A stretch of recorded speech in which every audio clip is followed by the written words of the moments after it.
What's up, YouTube? Back in the garage shop again, and I got a new tool in the shop, and we're going to modify a little bit because, you know, I can't leave none of my tools stock. And anyways, this does need a little modification because they're not perfect out of the box. And what it is, well, it's a blast cabinet. This model in particular here actually came from Jegs, like my parts washer. This is the reason I went with this over the Harbor Freight is I like top loading. As you guys can see where it's kind of set in here, it's no really good way to get anything in the side. These are probably going to get blocked off, and the intake for the air is going to come in probably on the sides. I'm going to have a reclaimer of some sort, or I'll use my dust deputy. I'm thinking about buying its own reclaimer system. But yeah, this was been on order since April, and I got the first box, you know, a couple of days after I ordered it, and it came with broken glass, which is a problem with them all. That's common. They sent me another box, and I got that within a couple of days. So I've had been setting with the top and one side and some other stuff. As you can see, I have a spare side. Well, I didn't get the rest of the unit till a week or so ago. Actually, it's been about 2 weeks now, and it was kind of banged up. The lid, you guys can see, here's paint's chipped off. It's not perfect, but I didn't expect it to be. It's relatively cheap. It's a little more expensive than the one from Harbor Freight, but to me, the ability to be going in the top outweighs the factor that it's a little more expensive. That's worth the extra money to me. Well, if you guys have ever seen these or are interested in buying one of these, these pickup tubes are adequate, but they are far from the best. So I'm going to go ahead and do the metering valve out the bottom. That's a common modification for these. And how I'm going to do it is I got a 3/4 T with a cap to be able to empty all your sand out of the system. A piece of 3/4 pipe over here to a 3/4 to a half. I got a plastic fitting for the hose. Gonna get a brass one. Not a big fan of plastic, but that's all they had at the time. I got a 3/4 floor valve, which I'll bolt in the bottom. Put some RTV silicone around that to have a nice seal so the sand don't fall out. Then I have a 1/4 inch valve. I'm gonna drill and tap with the 1/4 inch MPD tap into this pipe. It'll go like this. This is where you'll let the air in for your metering valve to help break up the sand in the metering valve. The siphon tubes work, but it requires the air to travel down one tube all the way down to, and they're not, see how far apart they are? That just doesn't really turbulent the sand very well. So being at the bottom, it helps keep the stuff turbulent and keeps it moving. So I also got a couple of lights and a couple of bulbs, and we're going to do that so we got some good adequate lighting in there. So I'm going to go ahead and probably start out by drilling this and tapping this and see how that goes.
Well, here it is so far. I got the lights in. I just got them temporarily wired up with some wire. basically just shoved the wires into the outlet there just to see how bright it would be. And trying to figure out how I'm going to do it. I'm probably going to get 2 electrical boxes and put a piece of conduit in between them. One of them probably have an actual like light switch on it. And then one will have an actual outlet in it that's switched on as well. So you'll be able to turn on, like have the outlet turn on. Like if you want to actually run a vacuum in this, you can power the vacuum off we'll put a heavy duty switch on there. And to run the lights and the switch. But yeah, this is how bright it is in there. It's very bright. I'm very happy with that. I went ahead and siliconed. I had 2 things of silicone almost empty, so I went ahead and used them up, and I did all the bottom seams. Got a couple spots around that to do yet, but I did get this drilled, and this is silicone too, so it's on there. This is going to be modified. I'm not going to end up using the hinge anymore. I'm going to drill screws or drill holes through this and mount this up underneath or bolt it nice and tight, because this is actually too far over and it's covered up by that bottom lip. So yeah, this is coming along pretty good. I'm gonna be happy when we get this in there and get some media hopefully, and I got a little bit of mod for the air compressor as well, so we'll get it modded and hopefully actually get a hut made for it so I don't have to listen to the compressor run when I do this. So that'll be nice, just to have the compressor out of the building. And I do have a couple of, I think I found a couple of 100-pound, which are 23.6 gallons propane bottles. There are 2 of them, so that'll give me another, 20, almost, will be 26, probably a little over 27 gallons on top of the 60-gallon compressor. So that'll help too, having a little bit of extra storage, some little extra storage. So all right, we are going to, I'll probably cut this on. I'll make this one video. It depends on how long it gets. I might split it off into 2, but yeah, I'll get you guys on a second when we get a little farther. I'm back on the blasting cabinet. I've been a little under the weather. I filmed the air compressor video and the blasting cabinet in the same amount of time. There's gonna be 2 separate videos. I was sick in part of the air compressor video, well, I'm sick in part of the blasting cabinet video. So yeah, I haven't had much time to get out here and work on these, but I have picked up parts for it. Went ahead and picked up a 1/2-inch bulkhead connector, 1/2 inch to 1/2 inch. That's going on the side of the tank to bring the hose from the metering valve here on the bottom, bring the metering valve up into the side of the tank. I went ahead and mounted the 3/8 filter regulator and got this side piece here. This goes inside. I might be able to stuff you in here. And there's a brass fitting in there. And this will be a short run of hose. And of course, I got pipe sealer on my hands. I got a 4-inch blast door. This will go on the back for that back hole back there. That'll be our inlet air for the system. I'll be able to adjust how much air I let into the cabinet. It's also got a nice little lock, so I can lock it. Say I want to only let that much air in, I can lock it. How I'm going to do it is I'm going to unbolt this from this, save this side, dispose of this side, don't need it, flip the door around. Possibly might just bend this ear over and flip it around the other side and leave it in the same position, but it should actually work the other way too. I'll just use that hole as the max opening. So yeah, I think I can actually make that work. So yeah, I think that should work for that. In the big box, that's our Reclaimer. I bought the Harbor Freight one. It was 150 some bucks. I had a coupon and all that jazz. Out the door, I think I paid a little under 120 bucks for the Reclaimer. That's not horrible. A little more than I wanted to spend on a Reclaimer when I could have probably just used the Dust Deputy and a vacuum. But I don't really want to put all that sand on my vacuum because there's a lot of sand that gets past the Dust Deputy and goes particles that fogs the filter up. So I have to continuously clean that filter. I'd rather just continuously clean this filter, use the Dust Deputy in my house and remodeling projects and sawdust and all that jazz. Works good for that, and I have a lot of that stuff to do yet. So I'm going to keep that for that. I'll just have the Reclaimer. It'll be nice just have all in one unit to do everything that I want to do. So I'm going to go ahead and do is cut this open and we'll take a little bit of a look at it. I don't think I'm going to get installed tonight. I'm getting kind of tired. So I did pick up some 1/2-inch barb to 1/2-inch MPT adapters in stainless for that, to place that plastic one and to replace one on my air line going into the shop. So yeah, we'll go ahead and open this, cut you guys back on in 1 second. I opened it up. This thing is, I want to say, ginormous at best. Pretty nice, pretty self-explanatory unit. I've already dropped it on the floor, so I dented it, scratched it a little bit, but it's fine. See, it's wanting to do it again. Pretty simple setup. You plug it in.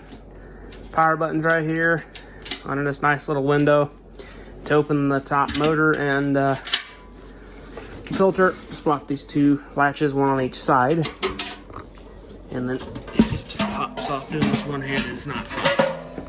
And then you've got this giant filter that unscrews with that little wing nut, and that's where your motor and your filter's all hooked up.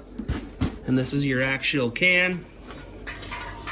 It does pull the air in here and kind of supposed to spin it round and round and dump it down there at the bottom. I'm not sure how that's going to work. I don't know what this hole is for. It goes all the way through. Don't know if you're supposed to plug that or what.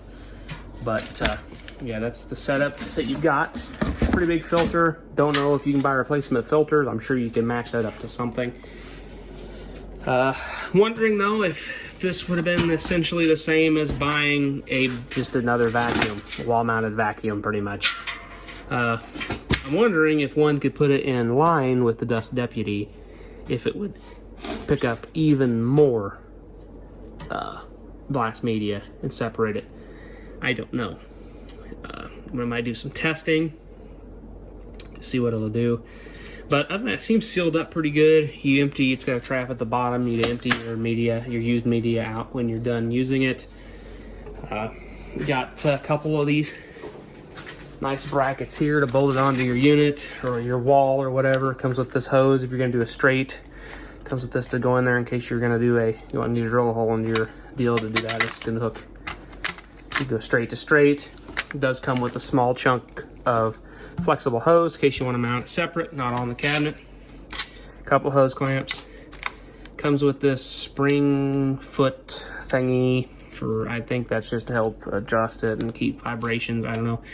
Comes with a whole bunch of different hardware, a couple of wall bolts and whatnot. So yeah, that's kind of nice. Comes with all that hardware. Don't really see why you need so much hardware. Because I mean, we got 2, 4, 6, 8 bolts. We got 16 bolts. There looks like there's a lot more than 16 bolts in there, at least for washers and everything. So yeah, I think I might mount this to the side of the cabinet. Like I said, I don't know if I'm going to use it in line with the Dust Deputy. I'm thinking about it. I really am considering using it in line with the Dust Deputy. I still got to finish the lights and whatnot, but we may just hook her in the cabinet and see what we can get done. I would like to... Where we left off, I just unboxed the Dust Reclaimer. I got it mounted. Went ahead and mounted it, drilled it, put it on this side, got it mounted where the with the hardware, most of the hardware that's actually included with the unit, mounted it. But I ended up using a smaller bolt that came with the cabinet because, as you can see, right here, it was not fit. The rest of them fit pretty fine. No problem there. Drill a hole right here. Actually used this bracket, some silicone to seal up these holes for the switch for the factory light, and then this is the extraction hole right here. Went ahead and mounted the baffle for the intake, blocked off the other Dust Reclaimer port, left it accessible. It can be utilized if I do want to run a secondary, like if I want to hook up the Dust Devil to it and a vacuum, I can have even more vacuum and this even more filtration. Went ahead and mounted the door for the baffle for the vacuum in the tank. You can set that screw. That locks her down nice tight so you can adjust. See if you only want to open that far. So I just tighten that down a little bit and it keeps you only open that far. Or you can close it off and lock it entirely. For lighting, I went ahead and picked up some more stuff. I picked up 2 electrical boxes. Went ahead and mounted them in with some number 8 self-tapping screws. I got to put some silicone right there. I don't have a piece of conduit, unfortunately. I do have these, though. I need to get a piece of 1/2-inch conduit. I think my brother probably have a spare chunk I probably can get off him, so I don't have to buy a full stick or anything. Went ahead and got this. This light switch is going to be mounted right here. Right there. That'll be our on and off switch for our... I thought about mounting it sideways. Like that. So the light switch could be this way, but the cover won't fit, so I'm gonna have to mount it straight up. This may get revised at some point. I may put a 4-gang box here and then have a bigger, heavier cord coming in, and then take this cord and have one plug in, and then get a heavier amp switch, and then have one switch power the whole unit, power the dust collector, power the lights. But for right now, I'm just gonna run the lights off of a cord. I went ahead and picked up, I got a cord. I actually bought a 6-way because it was the cheapest way to buy a small chunk of cord with an end on it. So went ahead and picked one of them up. It's pretty nice. I think it's like 14.2. I think it's 14.2, but that'll be plenty heavy for them 2 lights. Picked up some about 10 foot of Flexzilla 3/8 hose with a 3/8 brass bar fitting. That's going to go on to the back side of the regulator, so that'll be plenty air hosed. Picked up a reusable end, which is kind of nice in case I want to shorten it or whatever. Bought some reinforced 1/2-inch clear tube. That's going to be from going down there up to the fitting that is right there, and then into the tank up to the gun. That's going to go from, we're going to put a small chunk of Flexzilla in between here for obvious purposes. That'll hook up to the gun on the inside. Got 4 casters and some 2x4s outside. So what I'm going to do is I'm going to run a 2x4 framework underneath. I'm going to put the 2 fixed casters on the back of it going this way. And then I have the 2 swivel casters that are going to go up on the front, and they've got locks on them, so you'll be able to lock them. Not real sure what their weight limit is. It's with brake heavy duty, so hopefully I'll be able to hold the 150 pounds, 200 pounds, whatever this thing's gonna weigh. I also picked up some Central Pneumatic 250-pound buckets of black aluminum oxide. I think that's what I'm gonna use. We'll see how that works. I sealed all these with silicone, so we'll see. I still got it like there. Put 2 bolts in there. If we do have any leaks, I will address them. And I think there's a couple spots down on the baffle I want to seal. I thought about sealing all the way around. I got to vacuum the bottom back out again. And then I got a couple self-tapping screws to hold the mesh down. And yeah, then I got to put it all together. I blocked this hole off. I'm hoping to have this project wrapped up tonight so we can finish this video on this blaster and I can start blasting parts. That will help suspension pieces on the Trans Am to get started. So yeah, anyways guys, we'll cut you guys back on when we get all of this wiring done, mostly done, obviously without the conduit for the lights and stuff. So get you a second. Well guys, here's the finished unit so far. We got our boxes mounted. I still, like I said, got to get a piece of 1/2-inch conduit to run between them, but once that's done, they'll be nice and pretty up there. To shut the lights on and off, you can see down there really well. Did blast a few things. Blasted this off camera. Just kind of etched it up and cleaned it up really nice. You could paint it or powder coat it or whatever you're going to do with it. Cleaned it up really good. This is a bracket off an 03 buddy seat, like out of Silverado. And it cleaned that up in about 2 minutes and 30 seconds. Probably about 2 minutes 15 because it took a little time. I got video of this. I'll probably put a sped up video of sandblasting this, but this didn't take too long to do this. It takes the paint off real easy, real quick. I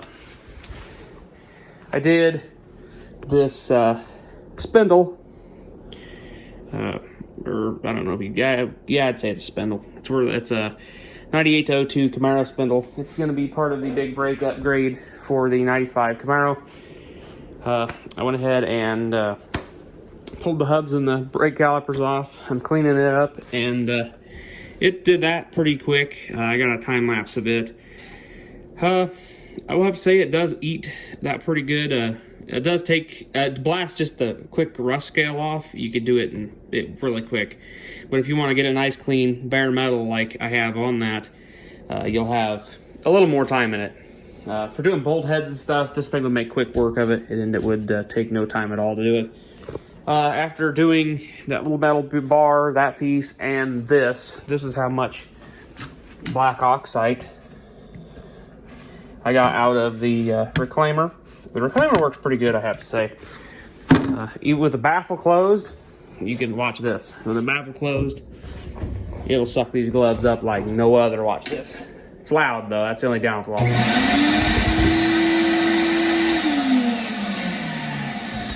Yeah, as you guys can see, it will pull a vacuum pretty good, and it almost pulls the knockout out of that back corner. So yeah, if you want to get your gloves all nice and straight, turn that on real quick and it'll do it. So it does pretty good. This thing makes it a breeze to see. As you guys can see in the time lapse here in a few seconds, that it does look very clean in there. This is 10 times better. Yeah, probably more than 10 times better than the one at work as far as seeing the part you're working on. I had it set at 50 psi when you're running the gun. I got a big long Flexilla line here. Probably don't really need this long of hose. I'll probably will shorten it when I'm done, but yeah, I did get it up on wheels. It's up on, I did 2x4 braces, and then it's in the sandwich between the feet there, and then it's got some rollers. So it's, the back ones are stationary, the front ones are swivels with locks. So to lock, it did set it up higher, which I do like because it sets it about perfect level for me. Obviously somebody shorter may have a little bit of an issue with it, but I seem to be just fine. I'm running the metering valve down here about this far open. I do want to pull this off. Unfortunately, this brass deal's stripped out, so this handle's loose and likes to fall off. I'd like to bend this to see if opening it up all the way would help. I need to turn it back down. I just kind of got it set it right about there, and that's where I've left it. So I need to, this is working great. So I need to kind of play with this. I like the compressor, or the pressures, because the compressor does keep up very well. It actually shut off a couple times while I was blasting, which is a good thing, because that means it'll build up pressure and it can overcompensate for the use of volume of air. The only thing I'm not a big fan of, and I figured this was going to happen, and actually there's two things that I have a problem with. Go ahead and open this up. You guys can hear that. The black oxide's now in these hinges. As you guys can see, got a little bit of dust on the window. We got that there. I'm going to leave that for now. I do have a couple extras. You can buy more too, so that's not a big deal. As you guys see, there's lots of dust. Aluminum oxide's very dusty blast media. It did put aluminum oxide in all of the RTV areas, and it runs a nice bead of aluminum oxide around the edge when you're not using it because of the seal. I did add this foam to increase the sealing area, and it does help the door seal a lot better. But yeah, it does work very well. Got a very nice big opening. I love that about it. The extra lights make it awesome for seeing in there. We'll see how long the LEDs last. But yeah, the latches they're not great, but they work. They're adequate. But I am really happy with it. I don't have hardly any moisture in this moisture filter and filter regulator, but the one on the wall over here, it is getting some water, which unfortunately means there's probably some water going to be in these, in my drop legs, which surprisingly there wasn't. But my intercooler, or my aftercooler, not my intercooler, but my aftercooler is working awesome. This remained cold, or you could touch it. It was not even warm the whole time it was running. I mean, this did get about the third loop down, got kind of warm, but that fan I wired on to kick on with the motor, so that fan runs every time the compressor's running. So that will cool off the air coming into the tank, which helps reduce moisture. This will pick up most of the moisture that comes through the compressor after the cool down and drains out in this bottle. As you guys can see, I've captured a little bit of water in there, yet this has probably still got about the whole little bit of the bottom. It keeps a little moisture in there all the time. We did pick up a little bit of moisture in these, not a lot, but you guys can see there's a little bit of moisture in those filters, which that's good because that's what that's supposed to do. So this should hopefully be getting most of the moisture out that this misses. So hopefully that'll grab all of it, so the pipes and the walls will have nice clean air. But then just in case a little bit of moisture does make it past, it will be trapped by that water separator regulator on this. So yeah, anyways guys, I think that will do it for this video. It's a long one. I'll go ahead and do a time lapse of blasting that piece and that hub. So you guys can go ahead and watch that, and we'll catch you guys in the next video after if you guys are interested in sticking around to see that, blast that. But yeah, we'll catch you guys in the next one. Have a good rest of the week, or whenever you're watching this.